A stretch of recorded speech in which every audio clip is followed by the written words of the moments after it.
Ready? Okay, we're going to start. We're going to start early. Other than the ring. Just the people. A lot of people filled out cards. A lot of people were there to listen and learn, and they wanted to ask questions. And Are we ready? There's a little lack of access. Okay, let's get started. Felicia is going to be a tad late, as is Tam, but we can go ahead and get started because we have a quorum. Good morning. I'm Fran Spivey-Weber, Vice Chair of the State Water Board. Today is Tuesday, July the 7th, 2015 at 9:02. And I would like to call this meeting to order. I'll begin by introducing the board members who are here. On my left is Dee Dee Diadamo, and on my right is Stephen Moore. Mr. Howard, would you introduce the staff? Thank you. To my left is a tall, dark stranger. He says he's Michael Loffer. Well, how is his Italian? I just want to know how his Italian is. Prego. Okay, very good. On my right is Karen Turgovich. John Bishop is here about somewhere, but he seems to have disappeared for the moment. And we have Janine Townsend and Courtney Tyler. First time I've gotten that one right, assisting the board.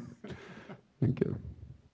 Now I'll go through emergency evacuation procedures. Look around and identify the two exits nearest you.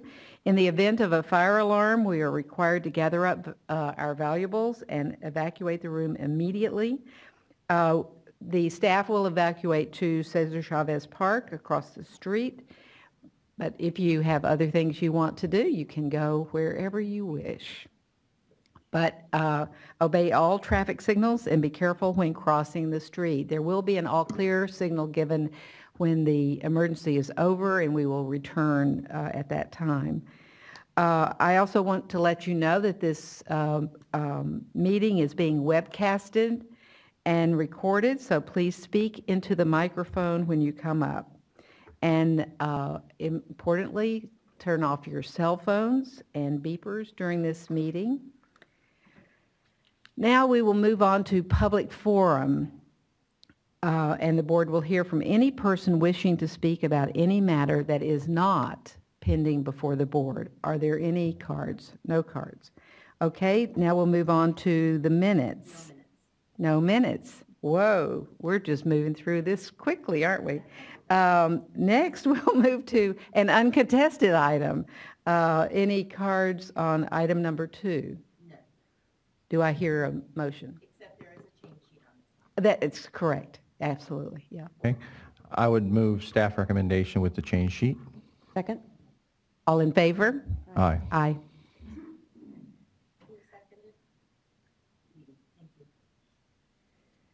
So we will now move to the drought. The California ongoing drought emergency. Mr. That update today.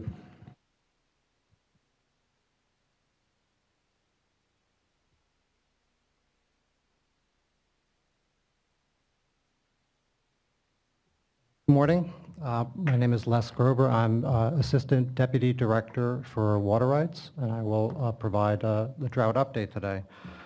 If we have any detailed questions about transfers, other TUCPs, curtailments, I also have Kathy Mroka here and Amanda Montgomery.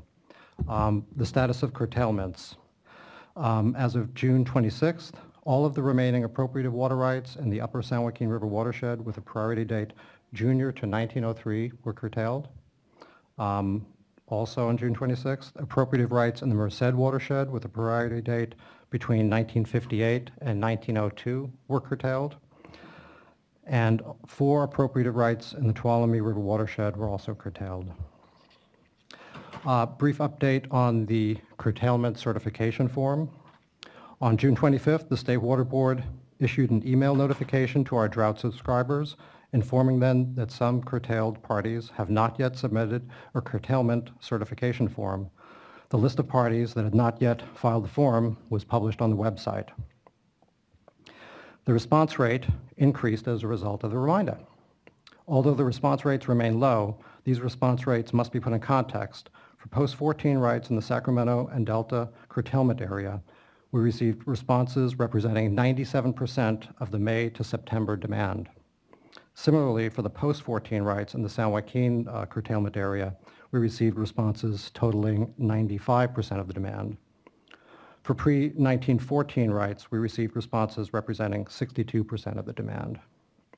So in other words, if you look at it another way, we received responses for what covers approximately 9.1 million acre-feet of water out of a total of 9.5 million acre-feet curtailed.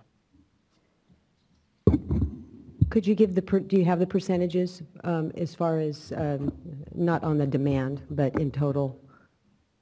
Yeah, the other percentages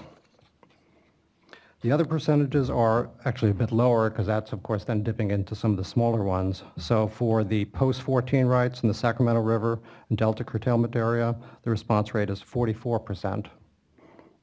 For post-14 rights in San Joaquin River curtailment area, it's 25%. And for pre-14 rights, 49%. That's interesting. Is it a 49% of the number of water rights holders? That's just based on the raw number, so it doesn't, it's not the... And that was for pre-14, and then for pre-14 total volume, or, you know, the demand-based number, it was on the order of 62%, is that right? That's correct. So it's disproportionate. The bottom line is the big ones are reporting. How are we communicating with the little ones? I'm not sure if we've had any additional. Kathy?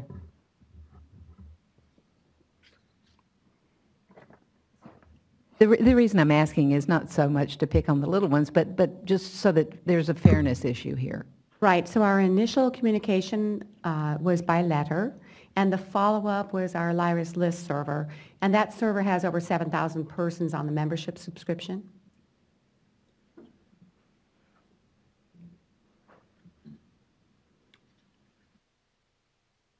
Along those lines, if you could give an update then on inspection and enforcement.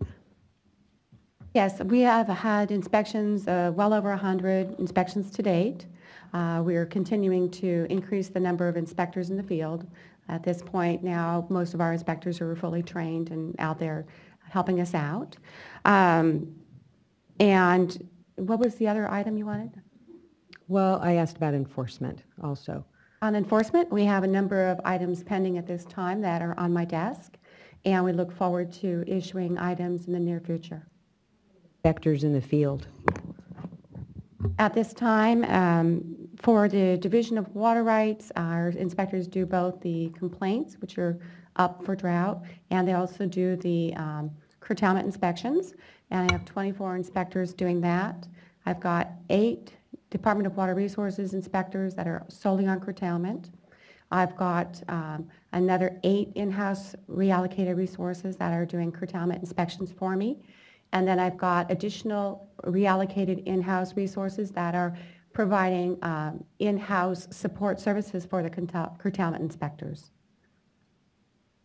That's a lot of, that's quite a few inspectors, but not as many inspections as what I would have thought.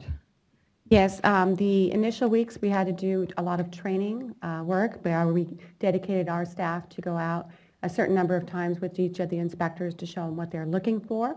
We had to do contacts to the water right holders to arrange the inspections. So the forward end of the inspection work is a little bit slower, and then you pick up speed as you go. I remember last year about this time, the number of complaints was higher in 2014 than 2013. How is that tracking now in 2015? It's the same kind of tracking as you would expect. We're seeing right now about triple our usual year volume. So a lot of our in-house, more trained inspectors are going on those more complicated matters. We're having to dedicate a lot of resources to that issue. Tracking pretty closely to last year. It is very much. Thanks. Do we have some cards on this item? No. Next, I'll cover the TUCPs. We received 2 new transfer petitions since the last board meeting. One from Placer County Water Agency seeking to transfer 12,000 acre-feet of water that's currently stored in the Middle Fork project in the American River System, and that's to be transferred to East Bay Municipal Utility District. The transfer was noticed yesterday, and it's expected the water would be moving into Folsom in July and August, and for release in August and September. Another transfer is the El Dorado Irrigation District is seeking to transfer 700 acre-feet of water currently stored in Weber Reservoir to Westlands Water District. This will be noticed on July 9th, and it's a total of about 3,100 acre-feet because it also includes some pre-14 water and also moving through Folsom around August, September. I call that out because of what I'll be discussing in a moment too, issues having to do with Folsom and Folsom storage. We also approved a transfer order on July 3rd, allowing South Sutter Water District to transfer 6,000 acre-feet of water stored in Camp Far West Reservoir to several state water contractor agencies. If no questions on transfers, I'm going to move to the Delta. On this last Friday, July 3rd, the executive director issued the TUCP order. It included the 3 major elements that had been requested by the Department of Water Resources and the United States Bureau of Reclamation having to do with adjusted operations of the Delta. One was to adjust the July minimum Delta outflow requirement from 4,000 CFS to 3,000 CFS.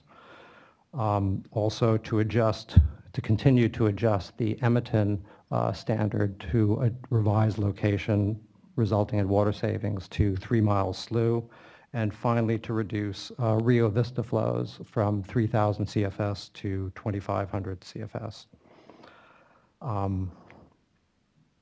And all those changes, of course, as all along have been intended to provide more water for other critical needs throughout the system.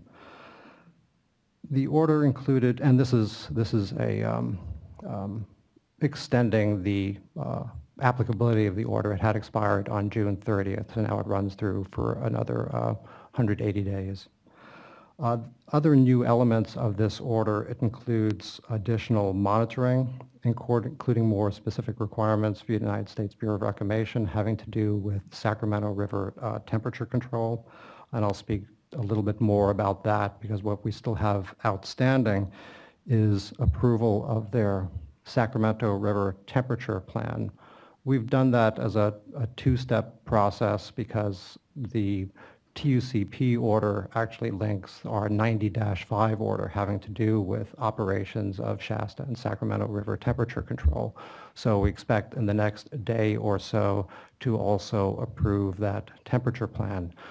As many of you know, the temperature plan has been critical because it has changed system-wide operations, which is why I called out Folsom Reservoir and water moving through Folsom Reservoir, because one of the critical elements of the TUCP, but also that temperature plan, it's putting more of a burden on other Central Valley Project, State Water Project reservoirs, including drawing down Folsom to lower levels. The current plan has end of September storage and Folsom going down to 120,000 acre-feet, which is of course of concern to communities that rely upon Folsom for water supply. So mindful of that, we're going to continue to work closely with the department and the Bureau to assure that that kind of hard stop is maintained. We've also included another condition in the TUCP order that states that upon request of the Executive Director, Reclamation and DWR will propose adjusted operations to ensure that critical water supplies are available for municipal and industrial use, including to cities served by Folsom Lake, and to provide cooling water needed to maintain grid reliability. So all of this, as you know, and also as part of this 2-step process, we're considering, rather than just kind of tracking and looking at that it might be a good idea also to assure these critical water supply needs are met, to actually prescribe and require that as a hard stop, that 120,000 acre-feet. because the current plan, getting a little bit into the details, the Bureau's plan shows that that's the low number, and then it goes back up based on inflows, outflows, some of those transfers that are in process, back up to about 160,000 acre-feet through December. But as we heard at our workshop a couple of weeks back, that if you impose really very critically dry conditions, the storages would continue to dance around that 120,000 and dip actually a little bit below that to about 113,000, through January. So a hard stop of 120, although low, it provides some assurance that they can maintain the critical water supply into the fall months. But do bells and whistles and, red lights go off, as you get to 125, 124? You mean are there things that start happening even? Yeah, I mean, you can't just kind of, oh, here we are at 120. Let me answer that question by actually providing just the most recent update in terms of Delta operations. The current plan had called for release schedules from Folsom and Oroville. So again, the project operators, mindful of this critical need, have actually adjusted those releases and operations to release more water currently from Oroville than was in the plan and less from Folsom. So releases from Folsom have actually been 600 to 1,000 CFS less than the July plan had called. So all of that is helping with the plan to get to actually a storage higher than 120,000 acre-feet in September. So rather than any lights or whistles going off, it's just going to be dependent on the operators and us kind of tracking and seeing how we're doing compared to that plan to make sure that nothing is happening that is worse than that plan. Yeah, we're going to be seeing it on the front page of the B, too. Folsom's going to be a true symbol of the we're all in this together, because we are all in this together. But I appreciate you putting some stuff in there to give some assurance to the good people of this area that, they're important. And I think that's going to be incredibly important. And just from looking at folks' response, in addition to what they've said here, but also in the media, it's an advertisement for the quality and effectiveness of the work Sacramento's done over the past 20 years through the Water Forum, that they actually have the agreements with each other that they can weather something like this. So it's a great advertisement for integrated water management. I mean, it's impressive. Had they not done that, we couldn't do this. Not to provide only if it can be seen as good news in terms of operating better than planned, although in the moment we have rising tides in the Delta, so operations are currently changing to increase releases to continue to meet salinity control in the Delta.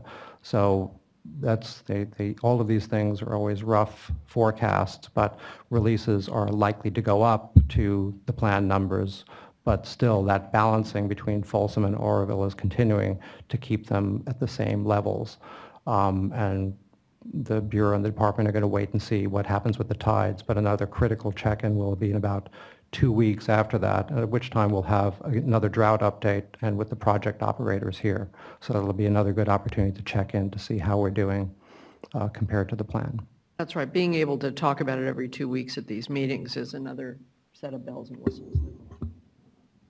I'm just thinking it'd be good at some point to get an update on the effectiveness of the barrier, to get a sense to the extent possible of what amount of water that's saved as far as additional releases to repel salinity.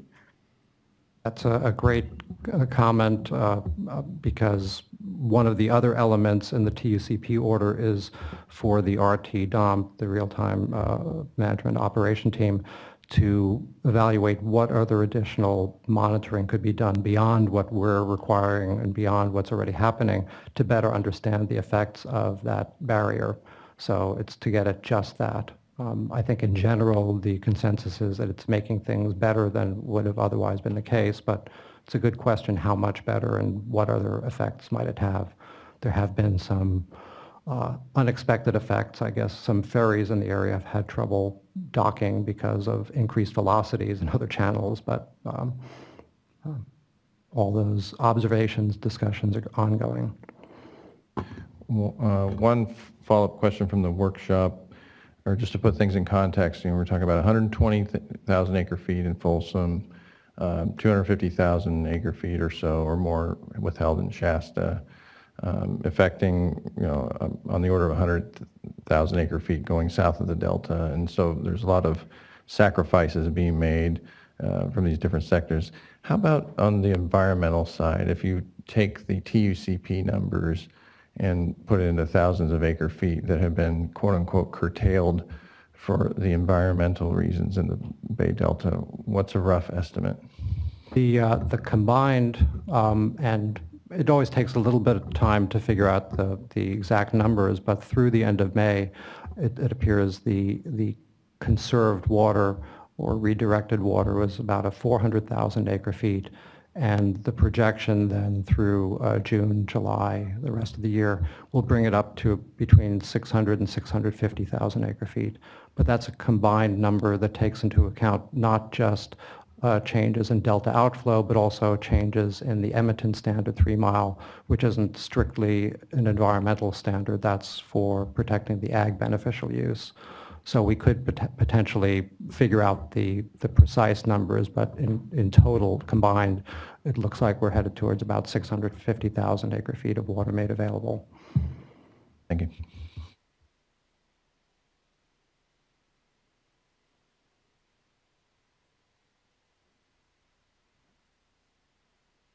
And finally, what we have still coming up as a requirement of the TUCP order, we're expecting an updated new Malonis operations plan, oddly because storages are actually a little bit higher in new Malonis than had been planned because of some storms and higher inflows.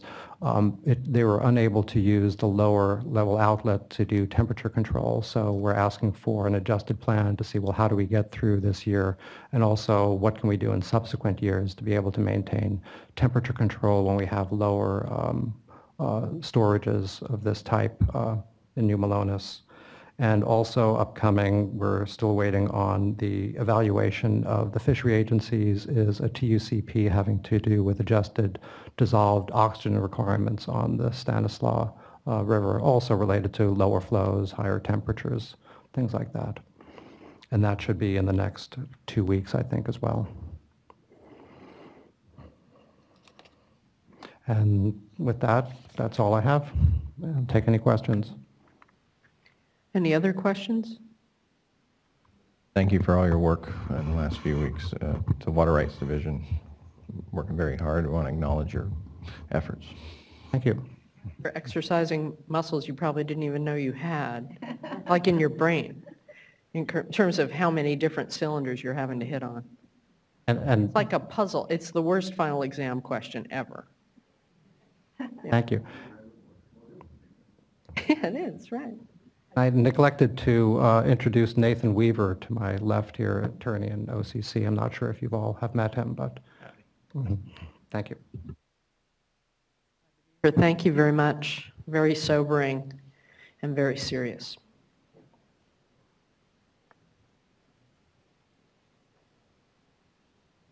All right. Now we're on to item number 4. Where's the team? There's the team.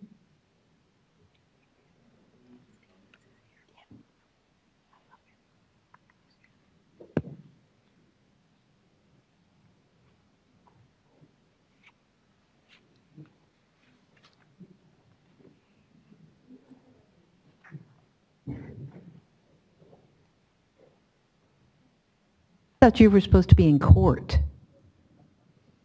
It got moved to tomorrow. Good morning, Chair Marcus and board members. Max Gomberg with the Office of Research Planning and Performance. We're here to give you some good news today. Conservation is happening. So I'm going to turn it over to my colleague, Ms. Katie Landau, who is going to take you through the numbers. Good morning. Today we will be presenting the water production data collected from June 2014 to May 2015, making this our 12th month of reporting on urban water conservation efforts. The data we're presenting today was released last week on July 1st, and it is available on our water conservation website. There are 411 retail urban water suppliers that are required to submit monthly water production reports. Of these, 400 water suppliers submitted their May data to the water boards by the deadline of June 15th. That means we have a 98% reporting level, which is one of our highest reporting levels we've seen to date. Due to the data collection process, there are some suppliers who receive and submit their data after that 15th deadline. They aren't included in today, but there's only 11 of them, and they represent a very small portion of the state's population. Their absence in today's data set is insignificant in regards to the results. May is the final month that was reported under the March 27th version of the emergency regulation, and is the last month that we had our conservation goal, the voluntary statewide 20%. As you're aware, the board did adopt a revised version of that emergency regulation on May 5th, and the statewide 25% mandatory conservation goal will go into effect beginning with the June data set. This slide shows the climatic differences between May 2013 in orange and May 2015 in blue for select cities. Precipitation is shown on the figure on the left, and temperature is shown in the figure on the right. Statewide, May 2015 was wetter and cooler than May 2013, which is our baseline for the water conservation comparison. However, although statewide we saw it was wetter and cooler, that does not mean that individual cities may have experienced hotter and drier conditions in May.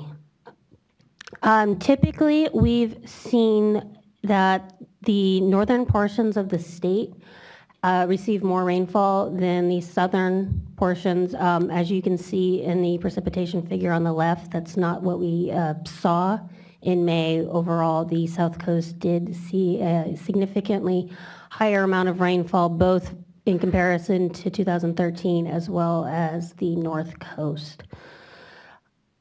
Statewide, everywhere was cooler. This is highlighted in the fact that South Coast actually was 5 degrees cooler in May 2015 than it was in May 2013. Over the last several months, we have seen a correlation between climate and water conservation, with wetter and cooler weather typically resulting in a higher level of water savings. As Max said, we were successful in conserving water, the climate being one of those factors.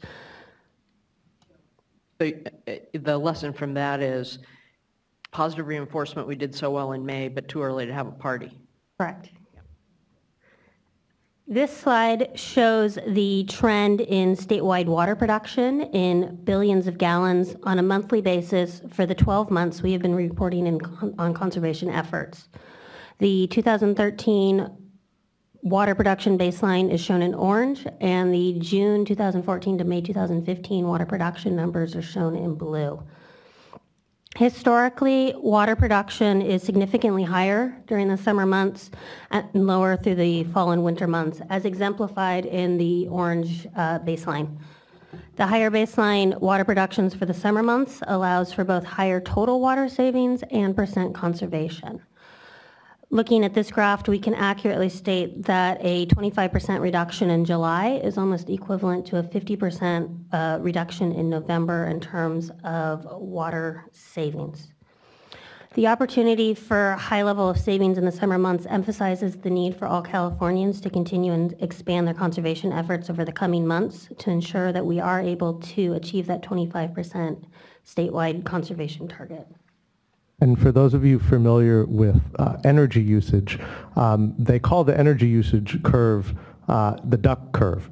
So we're open to names for this water usage curve. Any animal it may resemble or other object, it is still yet to be named. You know you don't want to open something like that up for me. I'm the one who sees a dolphin in the chart. Since the beginning of 2015, we have seen an increase in the monthly water production as we've moved into the summer months, although not to the same extent that we saw in the 2013 baseline, as indicated by the much shallower curve in the 2014-2015 water production numbers. Over the last several months, we've also seen an increase in the water conservation efforts and our level of monthly savings. And then the acre foot translation here is on the order of about 500,000 acre feet. Is that right? Our monthly, so to date, we've been able to save 237 billion gallons, which translates to approximately 728,000 acre feet. So yeah, again, the acre foot thing we were talking about earlier, you know, the environment 650, the municipal savings 700. And then, of course, agriculture is taking a huge hit as well. But there's a shared sacrifice that's commensurate in our state. Correct. And the urban water conservation efforts of saving that 237 billion gallons of water is actually enough to provide 2.38 million Californians with water for 1 year. Of that 237 billion gallons of water that's been saved over the last 12 months, 59.4 billion gallons of water was saved in May. That is our highest level of savings to date. And it equates to a monthly savings for the month of May of 28.9%. As you can see in this graph, which shows the month-over-month water production savings, or the difference between that orange and blue columns on the previous graph, comparing the current to the 2013 baseline in purple.